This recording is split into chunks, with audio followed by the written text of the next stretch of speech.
In my opinion, 2023 has been a pretty fantastic year for game releases. Yeah, I know, what a hot take. I got so caught up on AAA releases that many indie games went under my radar this year. So I thought, what better way to catch up on all the horror I missed by checking out this year's Eek3, an indie game showcase organized by Moya Horror and Haunted PS1. Love the name, by the way. Going on 4 years strong now, the show is dedicated to showing off indie horror games from a wide variety of genres and narratives. Today we're going to be jumping into a few demos from games featured in this year's showcase. Links to each game along with dev twitters will be linked in the description. If you see something you like, please support the devs as much as you can and watch the full showcase yourself. With over 30 games featured, we're only going to be scratching the surface today. So without further ado, grab something to snack on, sit back, relax. We're talking about some indie horror today.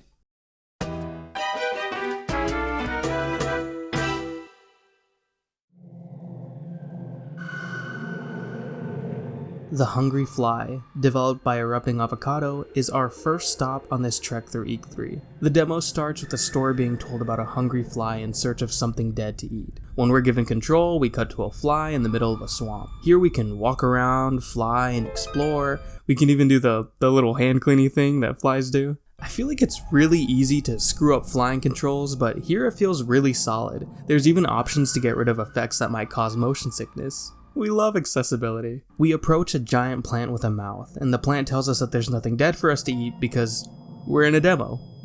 That checks out. They provide some context for the portion of the demo we're about to play through, explaining that we're in the middle of hunting down a monster's memories. We find these memories inside of plants like this one. And with nowhere left to go, we head inside the plant's mouth to investigate. We're teleported to the inside of an old, dilapidated house covered in rubble and webs. Progressing a bit further into the house, we find a series of staircases. On one step, we find a caterpillar named Bernadette, and the fly asks if she's going to die soon because he's hungry, and she gets rightfully confused. The fly suspects that Bernadette is hiding something, so we try to coax the truth out of her. However, she shoos us away, so we head up the stairs. At the top of the staircase, we find a spider that's also looking for food. He asks us for help and we agree, so long as he helps us find some food as well. Now, controlling the spider, we hunt some flies to regain our strength. We use these glowing piles of flesh to bait flies into our web and eat them. After this, the fly asks if the spider can go and talk to Bernadette to figure out what she's hiding. When the spider speaks to her, she explains that her best friend Katie won't talk to her anymore. Bernadette adds that she lost Katie's hairbrush, which is probably why Katie is giving her the silent treatment. So the spider asks if Bernadette had accidentally put the brush in her mouth somehow. So she starts thinking that's where the brush must be, since it's the only place she hasn't checked yet. So she asks us if we can cut her open and look for the hairbrush. So we move behind her and slash her open. It's not in here. The spider suggests that the hairbrush must be lodged deeper inside Bernadette, so she asks us to cut her open again to continue the search, and we repeat this process several times until her whole body is gone. Lying on the ground, Bernadette tells us that she found the hairbrush under the stairs. Since she's just ahead and can't move, she asks us to pick her up and throw her towards the brush. I was really confused here. I didn't really understand where she wanted me to throw her, so I ended up throwing her off the stairs into the hole below.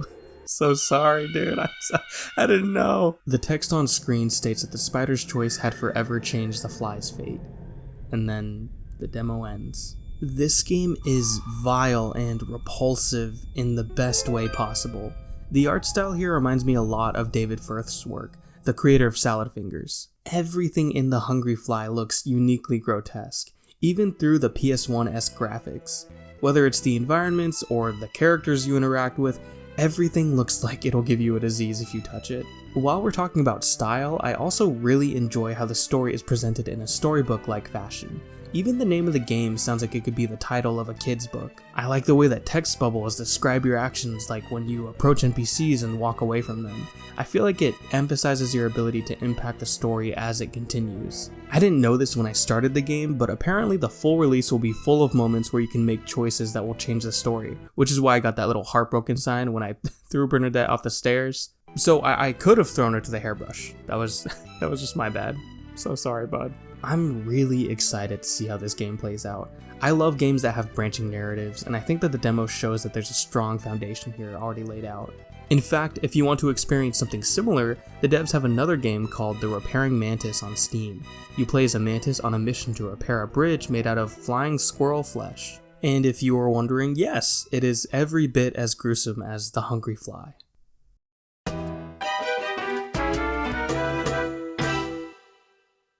Okay, hear me out. Tony Hawk's Pro Skater, but make it a horror roguelike.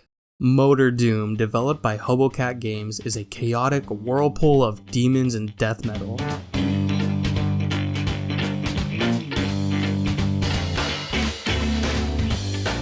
This game cranks things up to 11 in terms of gameplay and presentation. Loading into the tutorial, we're shown basic controls, how to perform tricks and chain combos, all the usual stuff you'd expect from these types of skateboarding games. And I've gotta add just how much fun it is to run around and chain together tricks. It's fluid and smooth, and it feels really snappy whenever you try to grind. And in addition to that addition, we've also got a gun that we can use to defeat enemies. Using your gun will briefly slow down time, allowing you to get in a good couple of shots without having to worry about crashing into something. You even gain additional points if you kill an enemy while performing a trick. And you might think, why even bother with doing tricks at all if you're a convenient segue? And to that I say, demonic offerings. At the top of the screen is this blue meter that fills up gradually as you perform tricks and earn points. When the meter is full, you'll get the choice between 3 upgrades in the form of demonic offerings.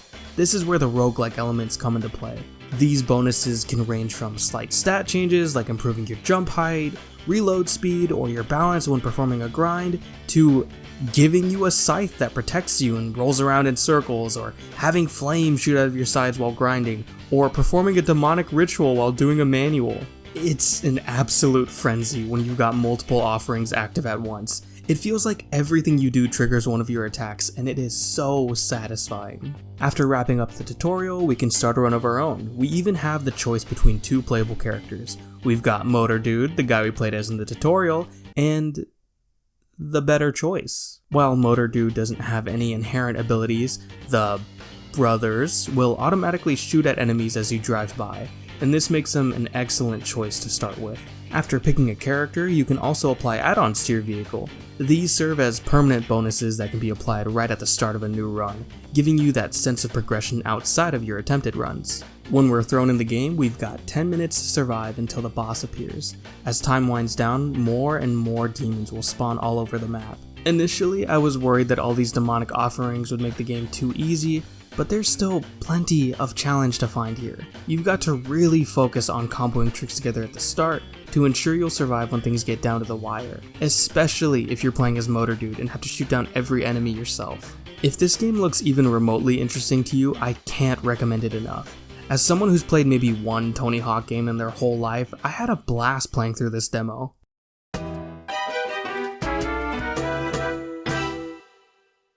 The Diary, developed by Hugh King Studio, has us looking through someone's diary.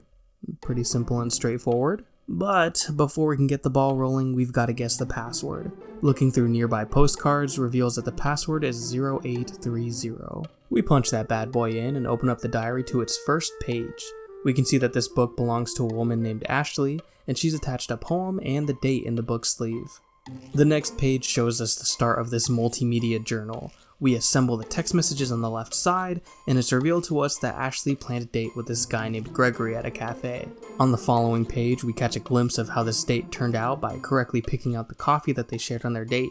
And this little process here is the basic structure that the diary follows. We assemble information so that it correctly matches with the rest of the diary. For example, one page on the diary might say that Ashley's going to the movies later, so we need to assemble the text chat on the other page so that Ashley says yes to the date. It's a simple puzzle game that relies on your ability to study the context of the journal, to complete pages and move on to the next. Some pages get really creative with it though, like selecting the right music for Ashley's MP3.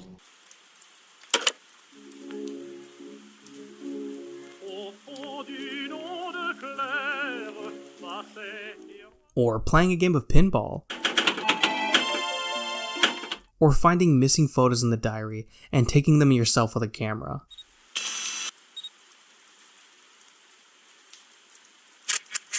I really like how the puzzles are interwoven directly into the story. It makes the whole thing feel like a detective game rather than simply assembling a journal. Hold on to the detective thing, we're gonna come back to that later. As we reach later pages in the journal, things start to get a bit strange. Ashley and Greg continue going on dates, but Ashley starts to get a bit too busy with work to hang out with Greg. Eventually, Ashley starts thinking about seeing someone else, despite how much Greg is clearly not on board with the idea. As we're about to move past a page documenting one of Ashley's trips, the character we're playing as slams the book shut and flips it to the other side. Here we see a side of the diary from Greg's perspective, revealing this journal to be some kind of couple's diary. Greg's part of the diary shows his half of the story, like what he ate on their coffee date, him getting tickets for their movie date, and him packing the camera for their date at the photography exhibit. Things start to get sinister after this page with a projector screen. The new page is smeared in black ink and reads, "Where are you?" The following page shows us that Greg received a wedding invitation from Ashley, revealing that she's getting married to a man named Justin. Greg, who is now convinced that he must save Ashley from this man trying to steal her away, begins planning where to hide cameras inside of Ashley's new home. Justin even finds one of these cameras and turns it off, but at this point it's already too late. Moving away from the diary, it's revealed that we're playing as Justin, investigating Ashley's disappearance. After looking through the diary, it's clear that multiple elements don't add up. Little things like Ashley claiming she had never been to a photo exhibit, even though she had been last year. Or Ashley claiming that Gregory was going to teach her about photography, even though photography is one of her biggest hobbies. See, I told you the detective stuff was going to make sense. We continue lining up the pieces and come to the conclusion that the diary was created by Greg to make it appear as if Ashley had run away with him, when in reality she's been kidnapped. Right when Justin's come to the conclusion that he must save Ashley, the demo ends. This game was a treat from start to finish. Not only were the puzzles fun, but the narrative really kept me hooked the whole way through. It's really similar to something like Sarah is Missing, and I can't wait to experience the whole thing when it's out. Also, the art style for this game is gorgeous. I wasn't really sure where to mention it in this whole breakdown, but I love it. It's just so simple and clean.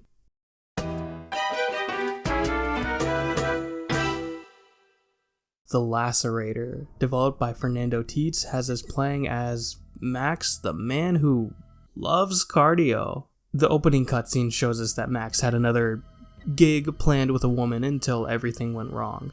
He wakes up inside of an underground cell and we've got to escape. Exploring the underground prison, we find Stacy, the girl we had the job planned with, chained up to a bed in one of the cells. And without any way to free her, we move on and look for a way out. We conveniently find a gun on a desk in one of the next rooms, so we just grab that and...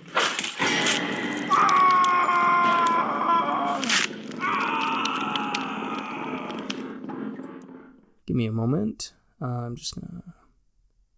Oh... Gun in hand, we continue exploring the prison to find some kind of monster in one of the cells.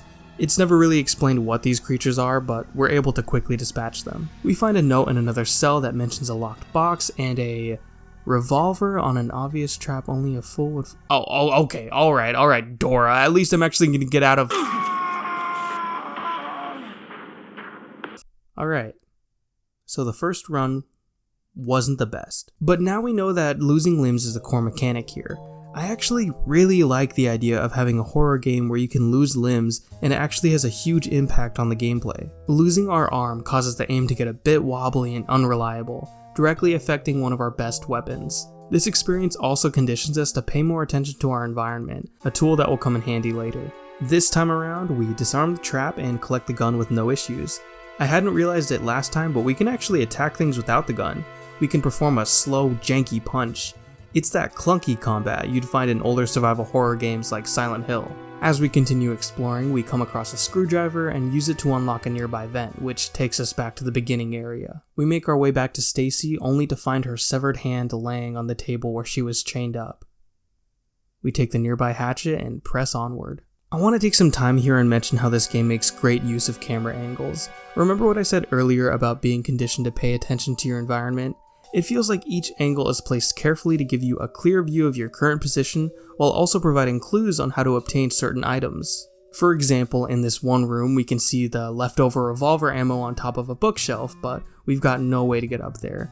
but we can move back into the previous screen to see that there's a path on the second floor leading to this item pickup. When we make our way up to the second floor, even though we can't see the path leading to the extra bullets, we know it's there from our experience on the first floor. It's just so well done. I wanted it to be known how much I appreciate this detail. I feel like it's something that could have easily been screwed up, and I'm glad that it wasn't. Moving along on the second floor, we stumble into a room full of metal platforms that will collapse under our feet if we stand on them for too long. I think this is pretty interesting too, as this is the type of hazard I feel like you'd normally see in a platformer rather than a survival horror game. I like that this game is constantly presenting new ways for the environment to be just as deadly as the enemies. We continue on down the hall and open a door and run into the Lacerator. Oh, but he doesn't stick around for long though, he kinda just chops off our arm and dips. He's a busy guy, you know, got a lot of cardio lovers to kill. We find a switch to activate the nearby elevator in the room that he was in, and when we use it, the demo comes to a close. Really enjoyed this one. I really like how despite the grim premise, it's full of campy dialogue. This game really nails the feeling of old school survival horror, and I have no doubt it's going to be great when it's finished.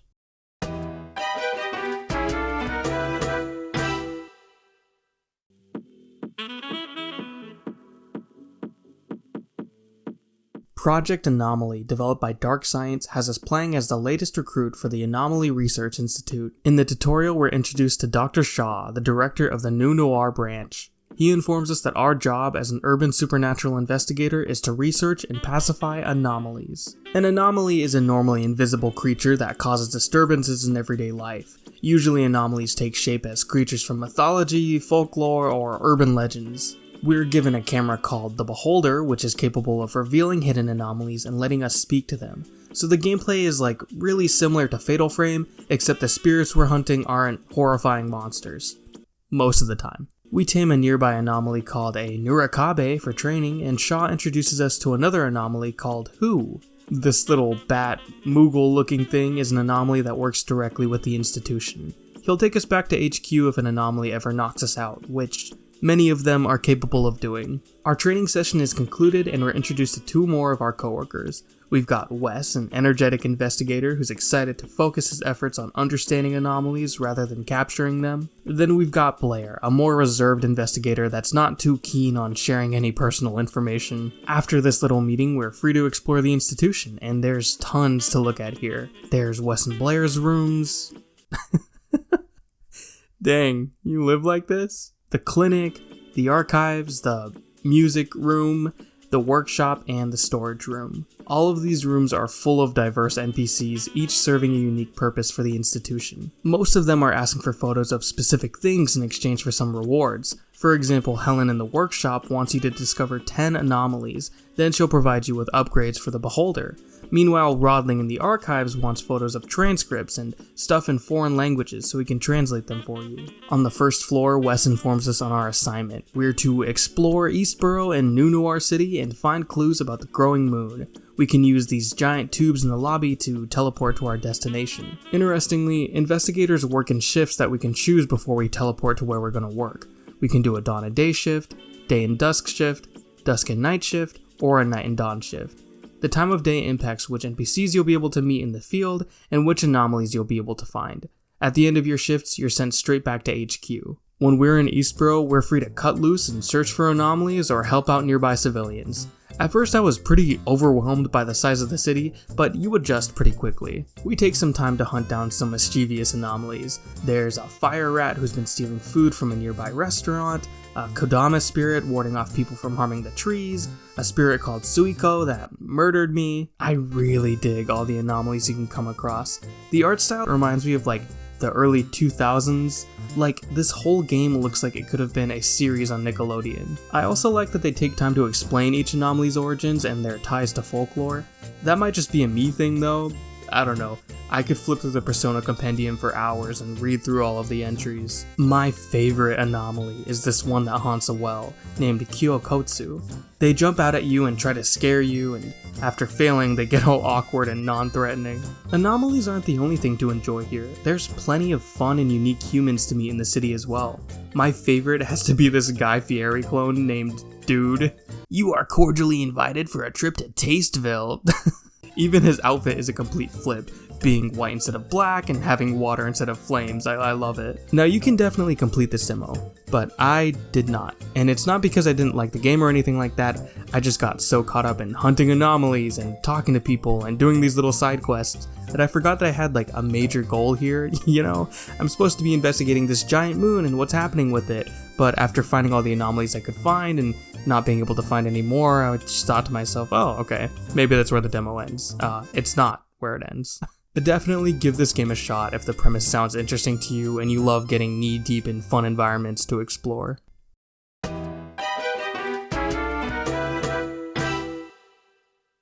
Fair warning, this last game is a trip, and I need you to know that before we continue. This game, I don't know how to pronounce it, but it's developed by Zik, and it opens up with a letter. The letter, from our mom, states that she's excited to have her son come home for Christmas and asks us to avoid being late this time. We cut to the area right outside of our home, and we're in the middle of this snowy wasteland with nowhere to go, so we try the front door.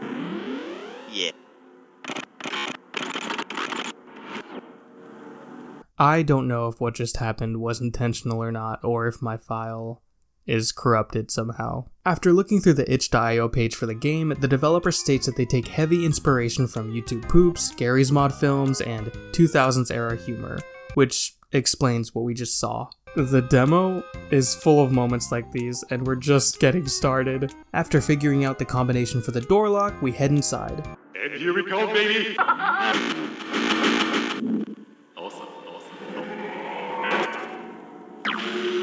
Inside, we find a note stating that our family is in another house. We somehow made our way into a random house, so might as well take a look around before we leave. We find an old TV with a stack of VHS tapes next to it. Then we realize that these videotapes actually belong to us, and that this house is our childhood home. Delicious. After wondering why we left these videotapes behind and what they're doing here, we decide to watch them to uncover the mystery for ourselves. Watching the tapes transports us back to our childhood room, and we take control of a younger version of our player character. It's Christmas Day, and our mom is worried about our obsession with these tapes.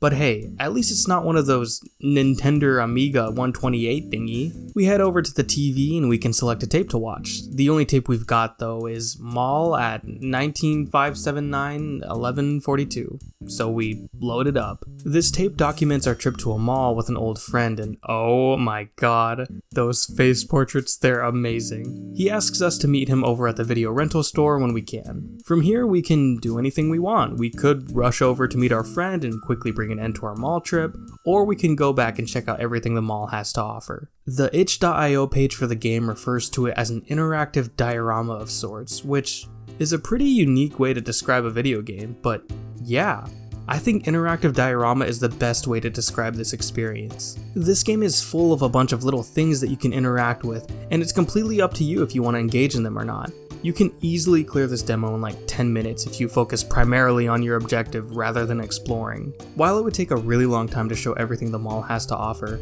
I want to take time to showcase some of my favorite moments, because this game's dialogue is golden. I can't remember the last time a game made me laugh this much. Before we get into the dialogue real quick, I just want to point out that to talk to people, you kind of just smack the hell out of them. Welcome to Top Topic, hope you exist. Hey kid, are you up for a cool and fun roach fact? Average person swallows up to 65,536 cockroaches while they are asleep.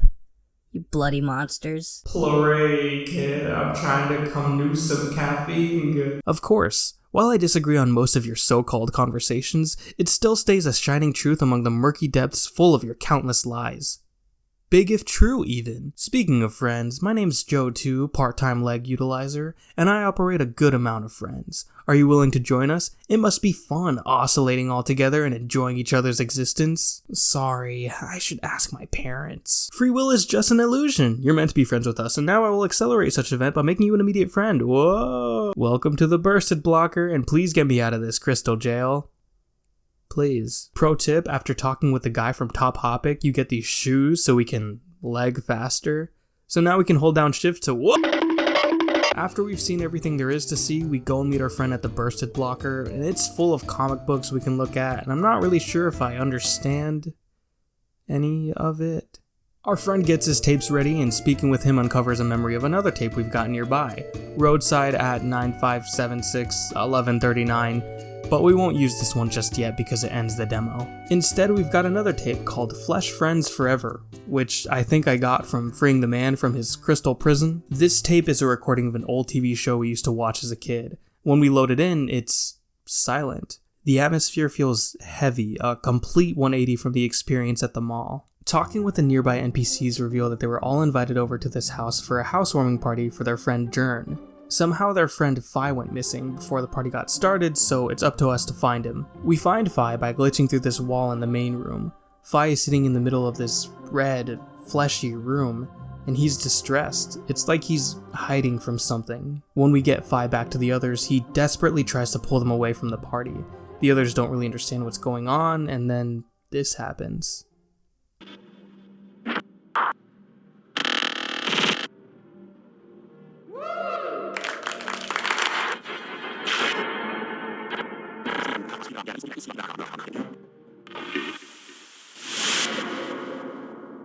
That was the game! It was a fun experience full of quirky NPCs, and I can't wait to see how the whole story unfolds in the full release. Really enjoyed the humor in this one, and my only hope for the game right now is that this chaotic energy presented in the demo transfers over to the full release, because that's gonna be amazing. I'm so excited.